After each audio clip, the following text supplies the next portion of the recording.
नमस्कार दोस्तों, आशा करता हूँ सब अच्छे होंगे।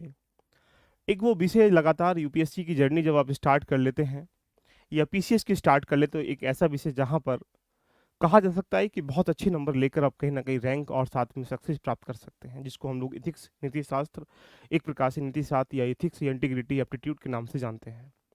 अगर आप यूपीएससी के सापेक्ष में अगर जाते हैं तो यूपीएससी में अगर ये देखें तो जीएस 4 250 नंबर का, और यदि यूपी पीसीएस के सापेक्ष में जाते हैं तो यहाँ पर 200 नंबर का।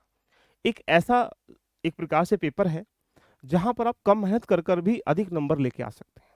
आपके लिए एथिक्स एक प्रोग्राम स्टार्ट किया गया है। अगर आप 2024 का मेंस दे रहे हैं, इससे अच्छा मौका नहीं है। आप 25 का भी मेंस देने वाले हैं या 26 का भी मेंस देंगे, 27 का भी मेंस देंगे या फिर यूपी पीसीएस के सापेक्ष में देंगे, तो ये एक ऐसा विषय है जहां पर बहुत अच्छे नंबर कम समय में प्राप्त किए जा सकते हैं। आपके लिए लगभग 30 क्लासेस के सापेक्ष में, कंप्लीट स्टडी के सापेक्ष में इस बैच को स्टार्टिंग किया गया है। यदि आप देखना चाहते हैं तो यहाँ पर कोर्स में जाएंगे, एलबी लर्निंग एप्लीकेशन पर जाकर।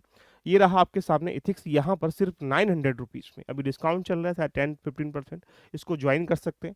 इसमें क्या मिलेगा, कैसे मिलेगा, तो यहाँ पर एथिक्स कंप्लीट आपकी कराई जाएगी, यानी कुल मिला के एथिक्स की जितनी भी थ्योरी, यानी कह सकते हैं 8 यूनिट है यहाँ पर। 8 यूनिट में 7 यूनिट जो है यहाँ पर थ्योरी की है, 1 यूनिट जो है केस स्टडी की। कुल मिलाकर अगर हम इसको इवैल्यूएट करें इस प्रश्न पत्र को, तो ये इतना आसान पेपर है कि आप इसको कम समय भी अच्छे नंबर लेके आ सकते हैं। यानी कुल मिलाकर अगर देखेंगे तो लगभग ये ethics and human interface, human value, attitude, aptitude, emotional intelligence या कंट्रीब्यूशन ऑफ द मोरल, जितने भी थिंकर्स होते हैं, फिलोसफर होते हैं फ्रॉम इंडिया एंड वर्ल्ड के, उनके बारे में हमें जानना है। साथ में जितनी पब्लिक सिविल सर्विस वैल्यूज वगैरह है, एथिक्स इन पब्लिक एडमिनिस्ट्रेशन कैसा है, इथिकल इश्यूज कौन कौन से हैं, प्रोबेटी इन गवर्नेंस, ईमानदारी कैसी कैसी है, और कोड ऑफ एथिक्स या सिटीजन चार्टर के साथ अगला पॉइंट देखेंगे, इथिक्स एंड इंटरफेस कैसा है। अगर हमने 1 to 1 करके अगर इसको इवेल्युएट करें तो कुल मिला के इसका एक सिनेरियो अगर हम देखेंगे तो ये सारे टॉपिकों के टॉपिक वाइज डिजाइन किया गया।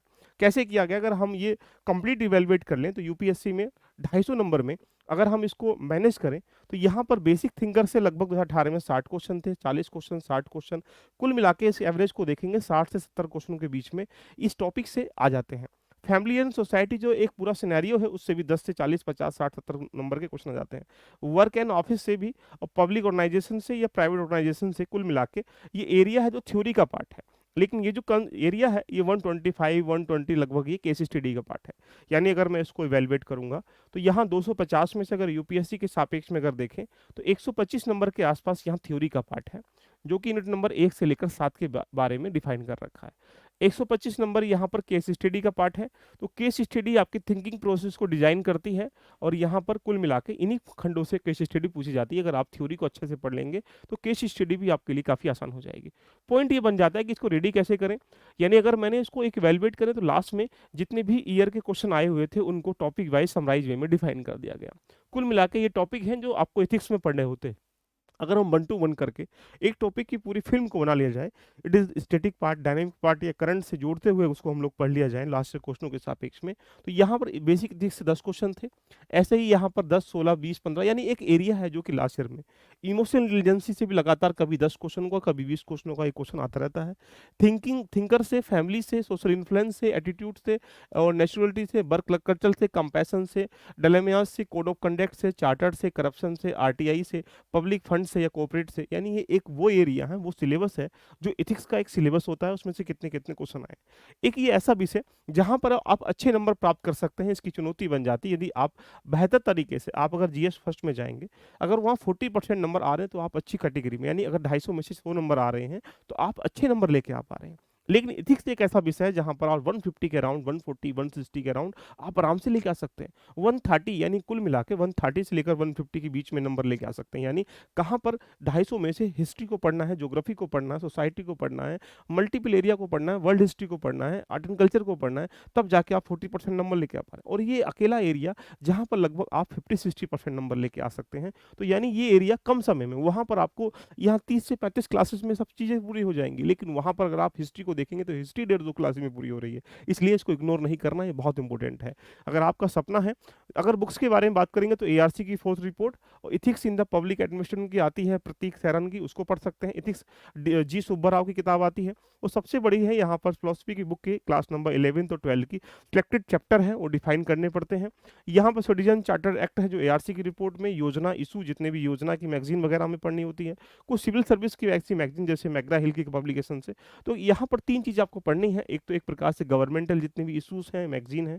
तीसरा, यहाँ पर एनसीईआरटी क्लास नंबर 11-12 के कुछ सिलेक्टेड टॉपिक या चैप्टर। और चौथा, इसमें कोई किसी भी लेक्सिकॉन है या जी सुब्बा राव है, कई प्रकार की किताबें यहाँ देखने को मिलती हैं उनमें। लेकिन अगर आप क्लास ज्वाइन करते हैं तो इनकी नीड बिल्कुल भी नहीं पड़ेगी, आप उसमें समाहित कर पाएंगे।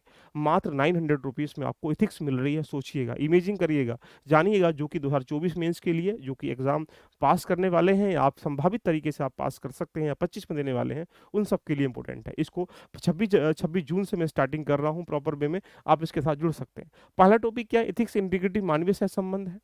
अगर हम इस टॉपिक को आराम से पढ़ लेंगे तो काफ़ी अच्छा नंबर दे सकता है।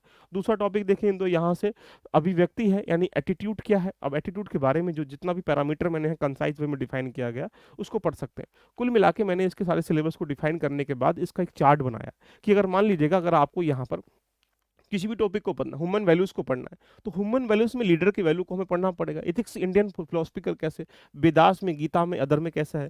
एथिक्स जो बुद्धिज्म, जैनिज्म, अदर में कैसा है। गांधीयन एथिक्स कैसा है, विवेकानंद का एथिक्स कैसा है, राजा मोहन राय का एथिक्स क्या था, दयानंद सरस्वती का एथिक्स कैसा है। यानी हमने एक टॉपिक को मल्टीपल एरिया में डिफाइन कर लिया। अगर इसी एरिया को और भी देखें, अगर हम बोले इथिक्स इसेंस की बात करें यहाँ पर, तो डिफरेंट डिफरेंट तरीके से कि क्या क्या हमें पढ़ना है, कि इसकी डेफिनेशन क्या है, पर्पस क्या है, सिग्निफिकेंस क्या है, मोरलिटी वैल्यूज डिफरेंट क्या क्या होती हैं, इथिक्स और लॉ में क्या अंतर है, प्रिंसिपल्स क्या होते हैं, नॉर्म्स क्या होते हैं, रूल्स क्या होते हैं। यानी हमने ऑब्जेक्टिव क्या है, सब्जेक्टिव क्या है, ये एक एरिया डिफाइन कर दिया। अगर एक एक साथ के साथ टॉपिक के इस तरीके से एरिया डिफाइन कर लें और एक एक करके हम लोग काम करें, जैसे इथिक डिटर्मिनेशन के बारे में अगर हम लोग बात करेंगे तो यहाँ पर माइक्रो डिटर्मिनेंट क्या होता है, देखिएगा, रेस्पॉन्सिबिलिटीज क्या है, मोरल गेट्स क्या, फ्री विल्स क्या होते हैं, मोरल कंसेंसस क्या होता है, या फिर ह्यूमनिज्म क्या होता है, सेल्फ डिफेंस क्या होता है, ह्यूमन राइट्स क्या होते हैं, तो उसमें भी हमने डिफाइन कर रखा है।